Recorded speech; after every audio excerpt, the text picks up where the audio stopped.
Olá, bom dia. Nós estamos começando mais um domingo, né? Como vocês sabem, todos os domingos perdão pelo barulho, né? Porque hoje é domingo, mas tem o pessoal trabalhando também aqui ao lado.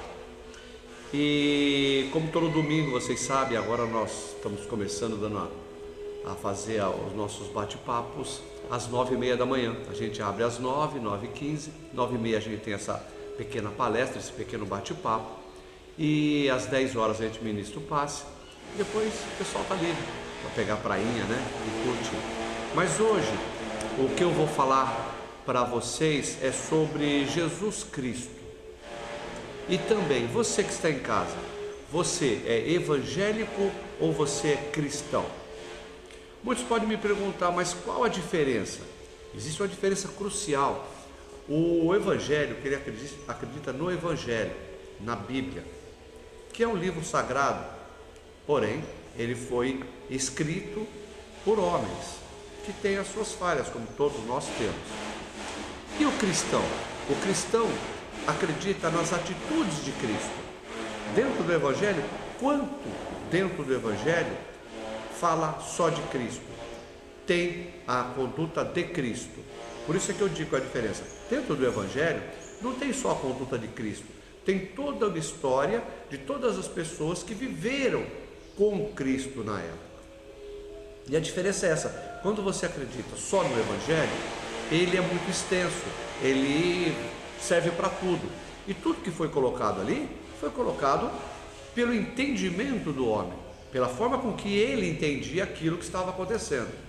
Quando você é cristão, você se baseia nos ensinamentos, mas não só nas palavras de Cristo, nas atitudes, como que Cristo agia nos momentos cruciais da vida dele. E às vezes você deve fazer isso também na sua própria vida. Quando você tiver que tomar alguma decisão, tiver que fazer alguma coisa, pense assim: o que Cristo faria? Se eu fosse Cristo, ou se Cristo estivesse no meu lugar, o que ele faria nessa atitude? O que ele faria nesse momento? Aí você vai ter uma noção mínima, pequenininha, da dificuldade de Cristo em tomar certas decisões naquele momento. Queriam agradar uns, desagradar outros. Como é na nossa vida, a gente tem essa tendência de agradar umas pessoas, desagradar a outras. Então você pode sentar e tentar ter uma ideia. Por que eu falo essa colocação de cristão e evangélicos? Porque é uma confusão muito grande no mundo inteiro, onde todo evangélico é cristão e na realidade não é verdade. Porque tem muitos evangélicos que acreditam na Bíblia e pegam a Bíblia como base e esquecem que aquele livro foi escrito por homens com interesses da sua época, com segmentos. Tanto é que pouco se fala de mulher, né? de a mulher sendo o apóstolo, porque na época era inconcebível ter do lado de uma pessoa tão santificada, tão especial como Jesus, mulheres. Falam-se pouco delas, porque na época pensava-se assim. Não que não existissem mulheres com grau, mas elas não poderiam estar naquele local, porque era a cultura da época, a cultura da região, né? E não se pode levar ao pé da letra nesse sentido. Por isso que eu falo, quando você só se prende pelo Evangelho, pelo Evangelho você pode matar uma pessoa, pelo Evangelho você está absolvido de muitas coisas. Você pode pegar dinheiro, a pessoa te faz o mal, você tem que retribuir o mal, porque olho por olho, dente por dente, porque está no Evangelho. Quando você é cristão, você se prende a atitudes de Cristo. O que Cristo faria? Por isso que ele mostra lá, Cristo, ele veio na terra, na época dele, ele poderia andar com aquelas bigas com 10 cavalos, puxando a sua charrete, toda dourada, toda coberta, ou botar um monte de gente carregando o seu carro, vamos dizer assim, carregado por pessoas, porque os reis andavam, ou com cavalos, ou um monte de gente carregando a sua cama, né, a sua cadeira. Mas Cristo não fez isso. Ele viajava longa distância no seu burrinho, no seu jegue. E por que ele não andava de biga, já que ele era o rei? Ele era o Todo-Poderoso. Porque ele veio para mostrar para nós, para dar exemplo de que nós não devemos se corromper pelas riquezas, facilidades do mundo. Temos que aproveitá-las até o ponto que elas não nos colocam numa posição de prejudicar outra pessoa. Isso é ser cristão, é pensar como Cristo. O que Cristo fazia? Qual o exemplo que Cristo nos deixou? Não palavras, porque as palavras, quando alguém ouve as minhas palavras, pode interpretar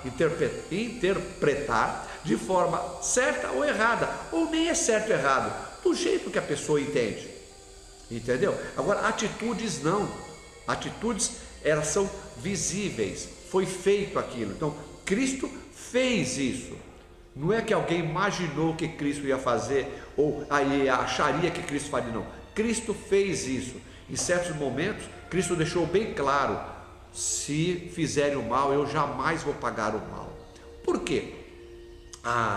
Os meus atos, a minha bondade não são feitas para este mundo, para a terra, para eu ter louros da terra. O meu objetivo é além disso, porque a minha vida não consiste nesse corpo aqui, que vai durar 20, 30, 1 ano, 80, 90, 100 anos. A vida toda não se consiste só nesse corpo, senão não precisaria, nós viveríamos só para comer, beber, dormir e aproveitar, e acabou, morreu. Não, Cristo veio para mostrar bem claro, tudo que ele fazia estava voltado para o Pai Celestial, para um outro local, para um outro mundo. Eu faço uma simbologia de um adolescente que às vezes sai para um passeio com os amigos no final de semana, mas ele é muito bem criado e ele respeita muito os pais, mas ele sai.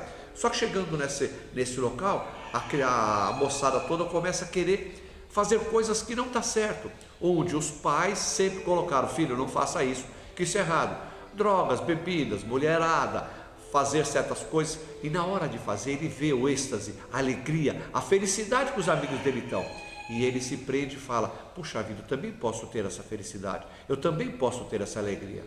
Mas aí ele para e pensa e fala: mas essa alegria, essa felicidade vai ser a tristeza dos meus pais, vai ser o choro dos meus pais, e é com os meus pais que eu devo ter respeito, porque são meus pais que vão ficar comigo durante a minha vida toda ou a vida deles. São eles que vão me amparar, são eles que vão estar do meu lado.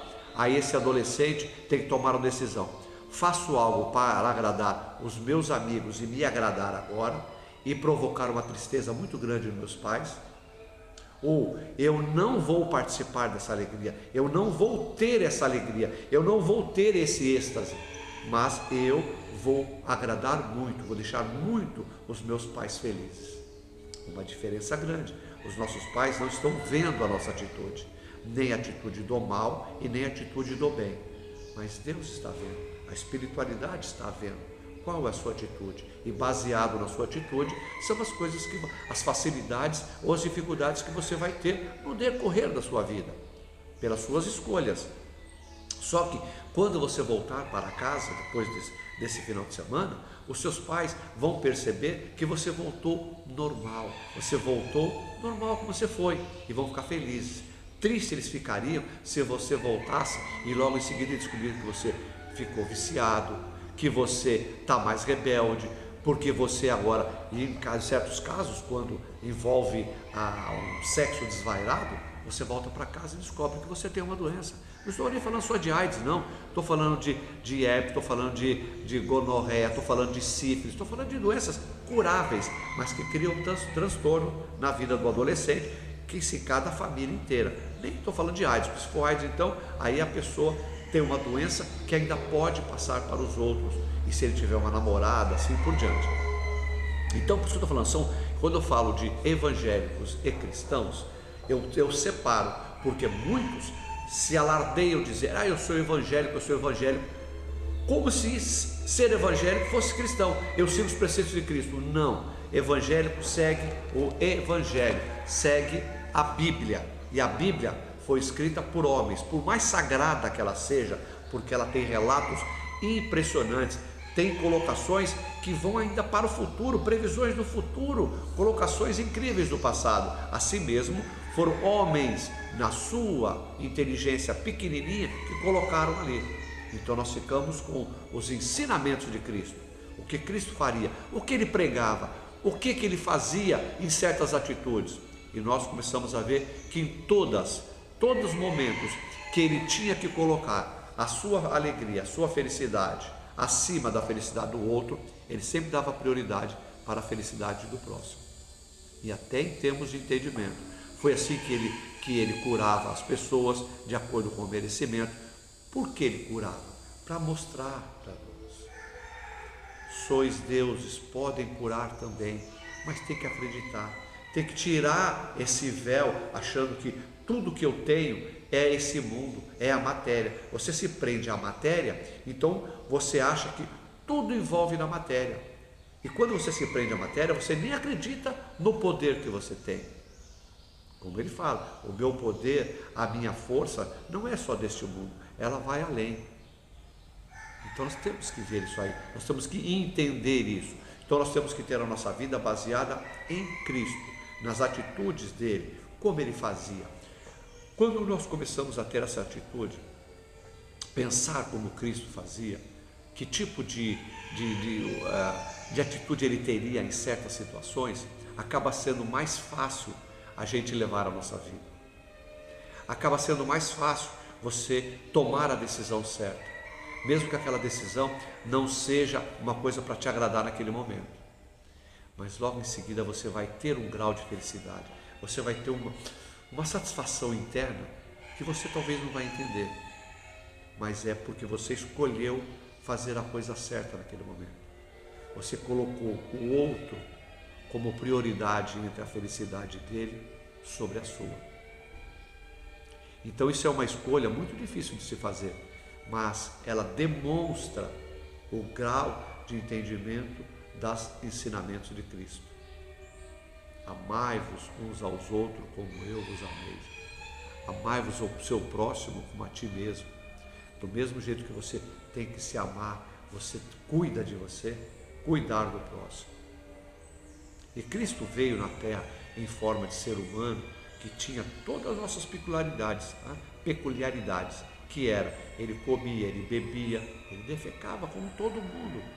Mas por que ele fez isso? Para mostrar, dá para fazer. Porque se ele viesse com uma forma de um anjo, uma forma de um ser iluminado, a gente iria falar, mas é lógico, o senhor não sente dor, o senhor está nesse véu aí, mas o senhor não sabe a dificuldade, o senhor não sabe o que é uma dor de barriga, o que é isso, o que é aquilo. Ele veio no corpo de homem para mostrar, tá vendo? Eu tenho corpo igual a vocês e posso fazer também. Então vocês podem também, desde que vocês entendam que acima de nós existe um Pai Todo-Poderoso, pronto para nos ajudar. Existe uma espiritualidade pronta para nos ajudar. Basta nós pedirmos. Basta nós queremos fazer a coisa certa. Só que aquilo que eu falo, às vezes as belezas do mundo, as maravilhas do mundo, o desejo do mundo nos entorpece, deixa a gente meio atordoado com tanta maravilha, e a gente começa a querer ter aquelas maravilhas que os nossos olhos, os nossos ouvidos, a nossa boca acha que é maravilhoso, o nosso nariz sente aqueles perfumes maravilhosos. Na hora de pegar, o tato, é gostoso tocar naquelas coisas maravilhosas, né? É como você tocar no veludo. Qual a diferença de você pôr a mão no veludo, na rosa, na pétala dela e sentir aquele veludo, ou colocar a mão no caule dela e ser espetado pelo espinho? Então isso aí, essas maravilhas que nós temos da ilusão da mão, né, do tato, também nos deixa atordoados, porque nós queremos ter tudo isso que nos encanta os 5 sentidos. Nós ficamos extasiados, achando que isso tudo é a vida. Esqueçamos que não, isso são sensores do corpo. Foi dado isso como sensor, como balizamento para o que eu devo e o que eu não devo fazer. Por que o espinho machuca? Para eu não apertar o espinho, porque vai me incomodar. Porque certas coisas têm propositalmente mau cheiro, como o gás. O gás de cozinha, na sua essência, não tem cheiro, mas é colocado no bujão um mau cheiro para que você possa detectar que aquilo é perigoso. E assim é.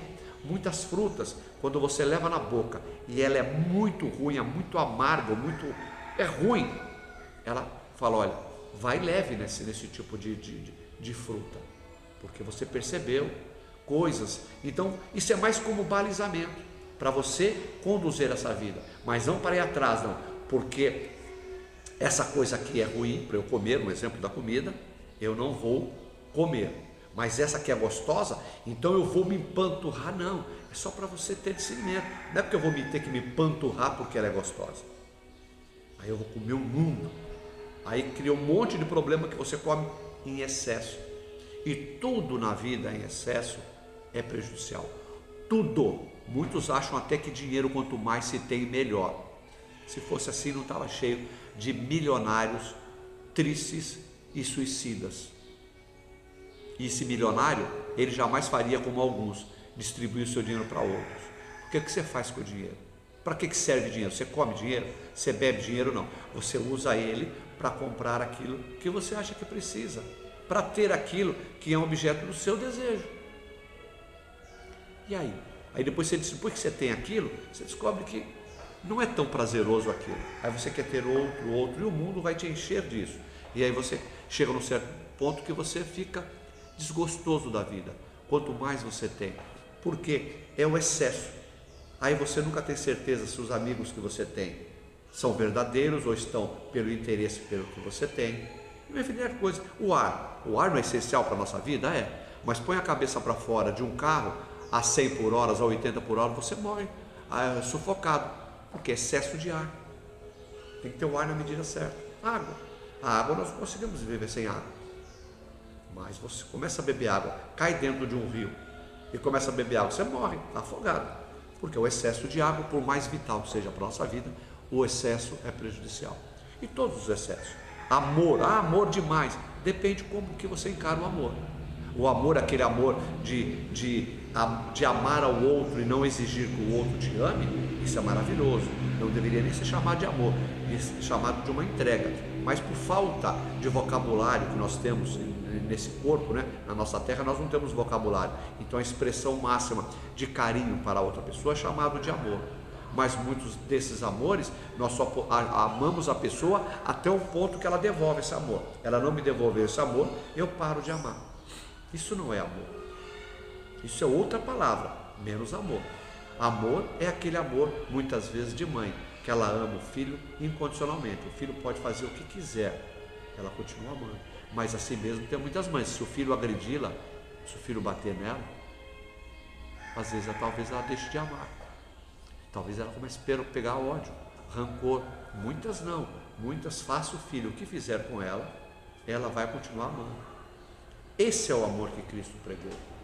Porque ele sabe que aquela pessoa que está do lado de lá, prejudicando ele, tem um espírito cheio de amor, mas a vida, as atribuições, as atribulações da vida apagaram esse amor que está lá dentro. E nessa forma de carne, ele está manifestando um ódio para com ele. Mas quando os dois desencarnarem, Cristo desencarnar, ou você desencarnar e o outro, o seu algoz, desencarnar, vocês vão se encontrar do lado de lá e vão ver que são dois espíritos. Um tentou fazer a coisa certa, o outro acabou se deixando levar e foi para o caminho errado. Mas os dois são filhos de Deus. Deus acolhe os dois e fala: por que dois irmãos que têm o mesmo objetivo da evolução, por que vocês entraram em confronto? Por que um foi prejudicar o outro? Então às vezes a gente começa a entender isso até para uma vida na frente, porque a gente acha que tudo na nossa vida, acabou, morreu. Então você que acredita que exista uma vida depois da morte, porque por você que não acredita não adianta. Vai falar, você vai ler.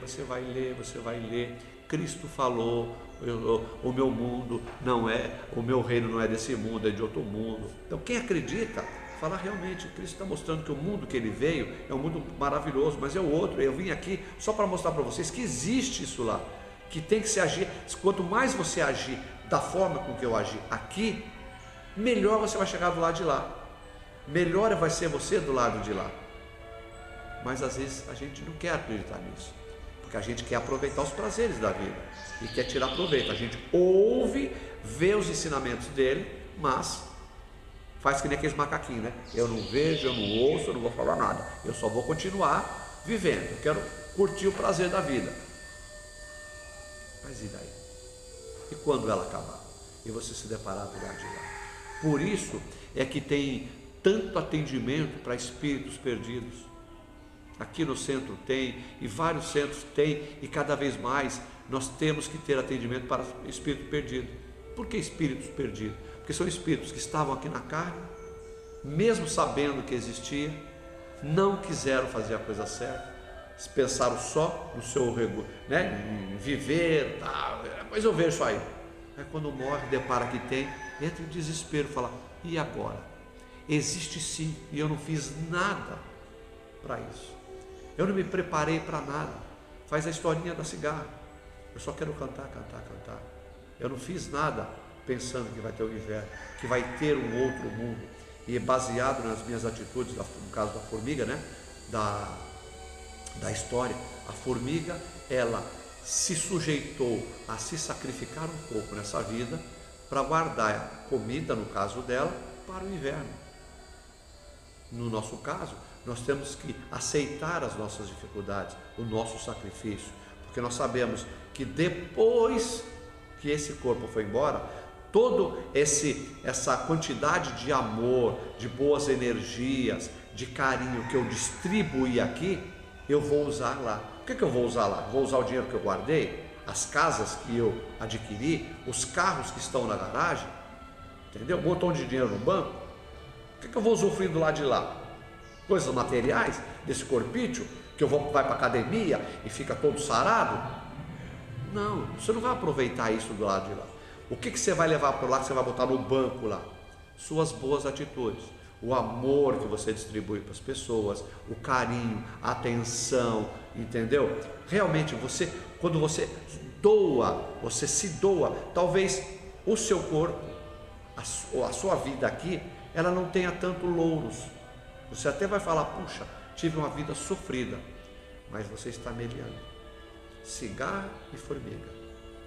Enquanto a cigarra está cantando, a formiga está fazendo. Eu podia estar igual a cigarra, cantando, aproveitando o sol, curtindo a vida, mas estou aqui, catando folhinha, catando o resto, me sacrificando. Podia estar lá. Aí ela vai para a casinha dela, coloca todo esse alimento lá e fica lá, sentada, curtindo. Aí vem o inverno e a cigarra fica lá, ao relento, sem ter o que comer, desesperada. E vai fazer o quê? Enquanto que a formiga está falando, nossa, olha lá, eu estou de boa aqui, nem estou sentindo o inverno. Mas ela vai olhar para a janela e ver a cigarra lá, e a cigarra que se dane? Não, o bom espírita, o benevolente, aquele que segue os preceitos de Cristo, vai ficar dentro da sua casinha espiritual, um exemplo, a formiga. Mas quando a cigarra bater na porta, falar, amiga, me ajuda por favor. Ele vai falar, o que você fez? Por que você não guardou? Ensinamento. Porque eu curti, o que adiantou? E agora? Você vai viver de quê? Eu vou entrar, você vai entrar na minha casa, eu vou dar o que comer para você, mas você não vai viver aqui na minha casa, você não pode viver aqui, mas eu vou te dar o que comer e você vai voltar para a rua. Vai esperar a próxima porta que pode te abrir e pode não abrir. E essa porta pode estar longe, essa caminhada de procurar uma outra porta para você pedir comida, pode estar longe, e todo esse percurso da minha porta até a outra vai fazer você sofrer, para que você aprenda que quando você encarnar novamente, ou seja, no próximo verão, na próxima primavera, você aprenda com a formiga. Meu trabalho, a minha dificuldade aqui no verão e na primavera é para que eu possa ter um inverno um pouco melhor. Entenda isso, que o seu inverno é a vida após a morte, não é o inverno da nossa terra. Então, às vezes, a sua dificuldade